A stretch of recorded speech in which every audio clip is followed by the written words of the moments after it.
primero se distienden, se dilatan y luego se contraen. ¿Por qué? Porque estos dos segmentos son los que reciben la mayor presión de sangre inyectada que sale del cuerpo.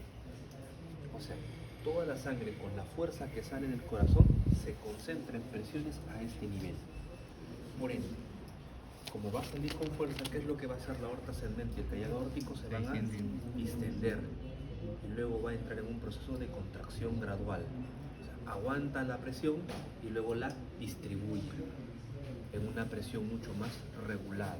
Porque si a la misma presión que sale del corazón se distribuye la sangre, rompería pequeños vasos por la gran presión que ejercería. Entonces, ¿quién regula esto? Aorta ascendente y callado aórtico. ¿Se recuerdan cuando hicieron disección cardíaca? Veían el grosor de las paredes que había a nivel básicamente del callado aórtico. Era potente, grueso, suficiente como para tolerar las presiones que vienen del ventrículo izquierdo. Entonces, y una vez recordado eso, también recordamos que cuando hicimos disección vimos algunas ramas del callado aórtico. Perdón, antes de eso, vimos algunas ramas de la aorta ascendente. ¿Cuáles eran las ramas de la aorta ascendente? Ambas coronarias, ¿no? Tanto la coronaria derecha como la coronaria izquierda, que son intrapericárdicas, porque estas se van a empezar a nacer y distribuir dentro del mismo músculo cardíaco, ¿se recuerda? Eso ya lo habíamos visto. Una vez que transitamos hacia el callado aórtico, se generan tres ramas.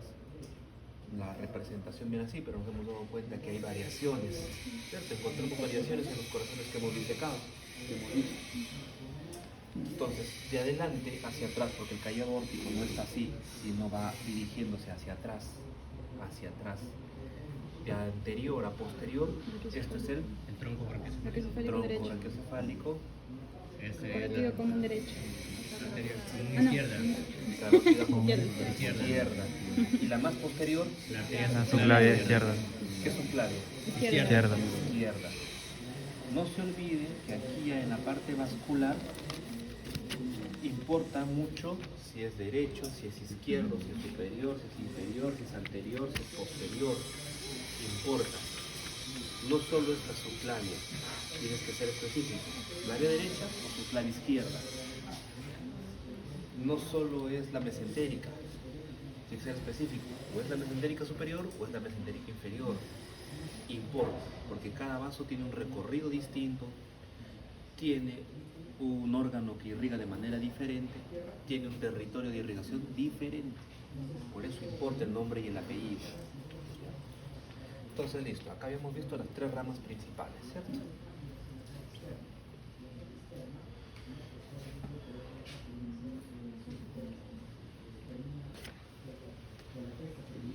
Volvamos aquí, callado aórtico, tronco brachiocefálico, carótida común izquierda, subclavia. El tronco brachiocefálico, ¿de qué se forma? Tenemos ahí a la arteria carótida común. ¿Qué carótida? Derecha. Derecha. Subclavia Derecha. Derecha. Si lo hacemos en orden, la carótida común derecha se va a subdividir en carótida externa y carótida interna. La subclavia derecha va a tener sus propias ramas, va a tener una inferior y va a tener sus ramas superiores. Sus ramas superiores son de las más conocidas que hemos hablado antes, el tronco tirocervical. Pero además tendrá otra rama.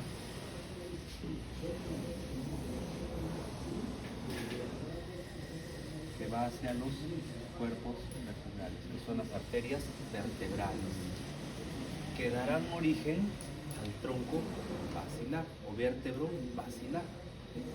Entonces, en estructura y función 1, cuando hicieron la parte neurológica, neuroanatomía, les hablaron, ¿no?, de la conformación del polígono de Willis. No ve. ¿Traes una mano que por acá?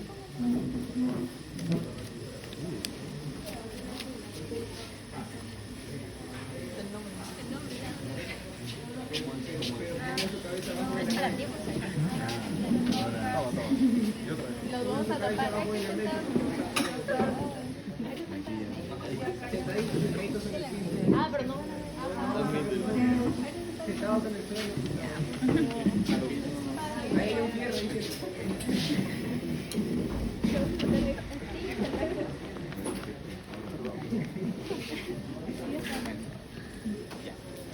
Entonces, estas conforman y recuerdan en neuroanatomía se hablaba de cómo las vértebras se unían, formaban el tronco vascular y el tronco vascular termina ¿dónde?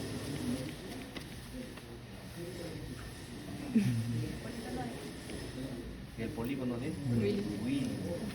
Es uno de los que forma el polígono de Willis. Las otras ramas del polígono de Willis van a provenir de ¿dónde? De la carótida interna. ¿Recuerdan? De la carótida interna salía la cerebral anterior y la cerebral media. La cerebral media por dónde transita.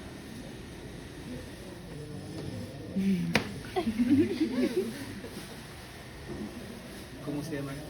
Las entradas que hay a nivel cerebral, no a nivel del pelo, que las tengo grandes. ¿Cómo se llama ese surco mayor que está al lado del cerebro? ¿Surco vascular?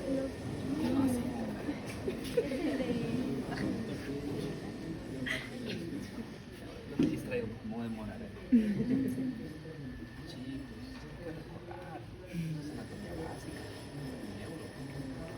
Entonces, aquí teníamos el tronco cervical, y del tronco cervical que salía tiroidea inferior, y la tiroidea inferior jugaba por la laringe inferior o directamente hacia irrigar la parte inferior de la laringe, ¿cierto? O irrigar la parte superior de la tráquea y cervical. ¿Se acuerdan de eso? De la carótida externa y la carótida interna, ¿qué ramas teníamos? La carótida interna que se va hacia el cerebro, la carótida externa, tiroidea superior y que jugaba con la laringe superior. Y recordábamos un poco de irrigación laringe braquial, ¿cierto? La subclavia derecha luego se va a dividir, se va a comprimir axilar braquial. Y la braquial terminará dividiéndose en radial cubital, la radial cubital terminará convirtiéndose en arco. Y eso lo vamos a ver luego cuando hagamos un periférico. Pero hasta aquí más o menos para tener un contexto de cómo se mueven las arterias. En el lado izquierdo pasa exactamente lo mismo, solo que sin tronco brachiocefálico. Tenemos la subclavia axilar, axilar braquial, pero de la subclavia también vamos a tener un tronco tirocervical, vamos a tener su vertebral, vamos a tener su torácica interna hacia abajo, su rama inferior, la torácica interna o mamaria interna, que se va a llamar así mientras está en la cavidad torácica. Una vez que transita la cavidad abdominal se va a llamar epigástrica superior. Epigástrica superior.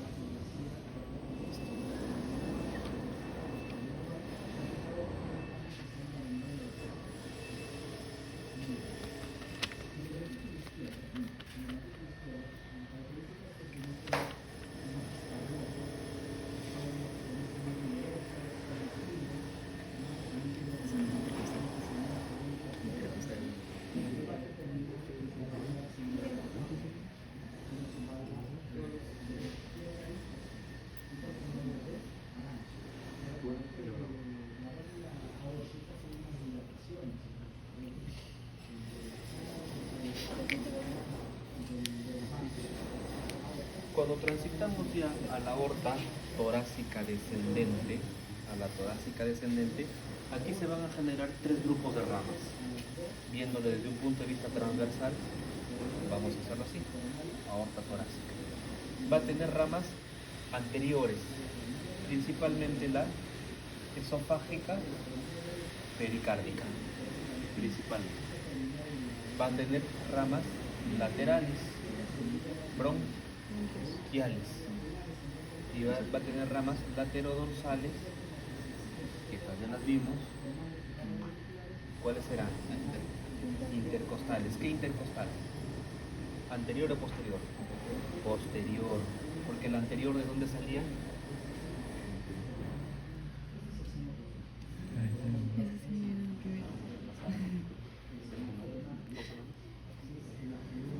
De la torácica interna. O sea, acá tenemos los intercostales posteriores. ¿Cuál otra? La subcostal y una tercera, frénica superior. Por su mismo nombre sacan que esta va a irrigar el diafragma, pero va a irrigar el diafragma en su cara torácica. distal superior, porque también va a haber una frénica inferior, pero que nace de la aorta abdominal. Entonces, hasta aquí está claro las ramas de la aorta torácica descendente, ¿sí? ¿Se entendió? ¿Claro? ¿Sí? ¿Atrás? Sí. Dibuje o esquematice las ramas de la aorta torácica descendente. No, mejor no pregunte eso. Ese es un esquema. Ese es un esquema. Ese es un esquema.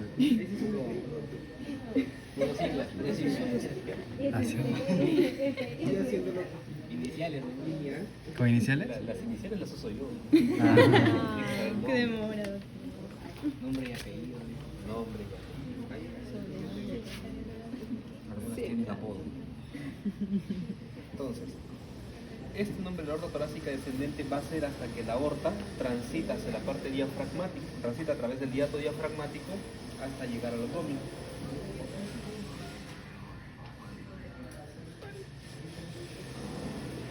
Entonces, tenemos esta vista posterior, es una vista posterior, aorta torácica descendente. Recordaron las ramas posteriores, ¿cierto? ¿Cuáles serán? Intercostales, ¿no? También teníamos subcostales y además teníamos la Frénica superior. frénica. Una vez que transita el hiato diafragmático, se convierte en aorta abdominal. En la aorta abdominal va a pasar lo siguiente.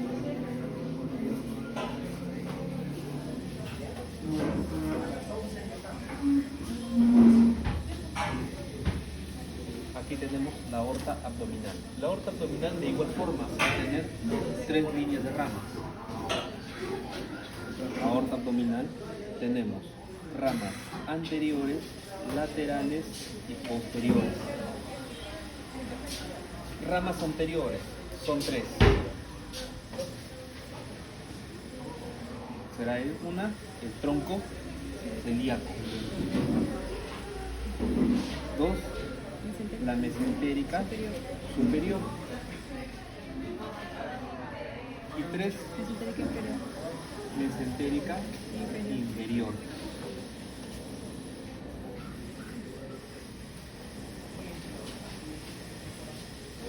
Son las 3 ramas anteriores.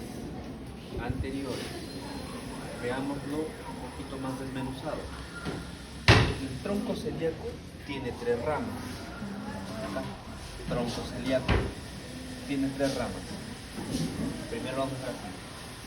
Una rama es la arteria hepática, otra rama que es la arteria esplénica y otra rama que es la gástrica inferior. Entonces, te pongo en contexto, yo soy el tronco celíaco. Mi rama derecha principal es la hepática común, mi rama izquierda principal es la esplénica, pero tengo otra subrama que hace esto, que es la gástrica izquierda. ¿Por qué hace esto? Porque esta luego va a unirse con otra rama, que es la gástrica derecha, para irrigar la curvatura menor del estómago. ¿Ya? Y la gástrica derecha proviene de la hepática común. De aquí se genera un primer círculo arterial cuando hablamos de irrigación gástrica, y esto lo vamos a ver también cuando hablamos de estómago, y de 2 círculos arteriales. Pero aquí, para no hacerlo muy larga, más o menos es la razón de por qué lo represento de esta manera. Ayuda a la memoria, ayuda a recordar, ¿no?, a dónde va a irrigar por la forma que tiene. Entonces, memorizar. Ahora, la mesentérica superior va a hacer esto. ¿Por qué hace esto? Va a irrigar todo el lado derecho de la parte intestinal, comenzando desde el duodeno. Entonces arrancamos, irriga duodeno en sus 4 porciones, irriga el yeyuno, irriga el ilion, todo el intestino delgado, irriga el ciego, irriga el colon ascendente hasta 1/4 del colon transverso. Ahí muere la irrigación de la mesentérica superior. La mesentérica inferior coge el resto, todo el lado izquierdo. 3/4 del colon transverso, ángulo esplénico, colon descendente, colon sigmoides y recto. Se entendió los territorios de irrigación, haciendo lo más pausado posible. Siempre.